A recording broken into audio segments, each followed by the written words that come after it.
তো আমি এসে পড়েছি এখন লেবু পাড়তে। মা কি রোদ, কি বলবো।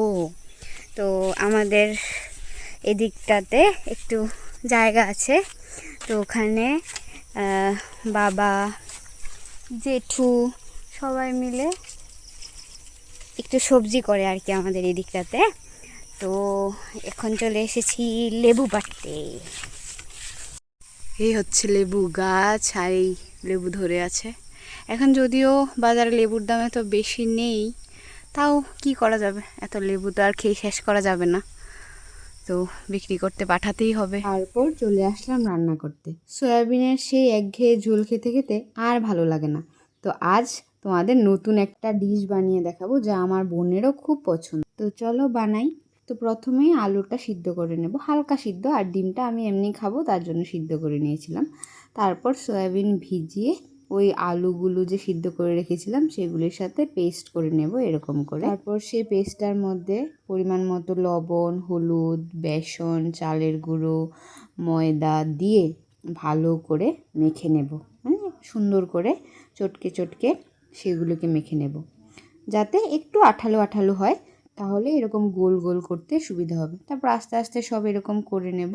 তারপর একটা কড়াইতে বেশ কিছুটা তেল দিয়ে, তেল গরম হলে এগুলি আস্তে আস্তে দিয়ে দেব। দিয়ে আস্তে আস্তে উল্টে পাল্টে লাল লাল করে ভেজে নেব।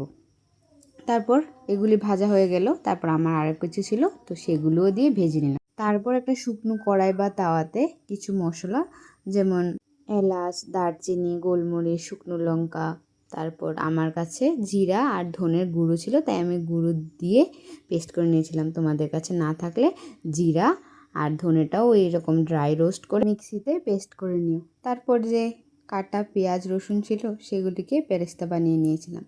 তারপরে এই বেরেস্তার সাথে চিনে বাদাম, তারপর একটু আদা দিয়ে পেস্ট করে নিলাম। তারপর একটা কড়াইতে, আগুন জ্বালাতে হবে না, একটু তেল দিয়ে আগে টক দই দেবে, তারপর যে মশলাটা বানিয়েছিলে সেটা দেবে, তারপর বাদাম আর বেরেস্তার পেস্টটা দেবে, দিয়ে একটু নেড়ে তারপর আগুনটা জ্বালবে। জেলে তারপর একটু হালকা চিনি আর স্বাদ মতো লবণ দেবে, দিয়ে একটু ফুটে উঠলে জল দিয়ে দেবে, মানে পরিমাণ মতো যে যতটুকু ঝোল খায়। তারপর ঝোলটা ফুটে উঠলে ওই সয়াবিনের যে বলগুলি ছিল সেগুলি দেবে, দিয়ে আস্তে আস্তে নাড়াবে যতক্ষণ না একটু ভালো করে ফুটে ওঠে, তারপর নামিয়ে নেবে। এত ভালো হয় এটা খেতে, তোমরা একবার অবশ্যই ট্রাই করো। আজ এইটুকুই, টাটা।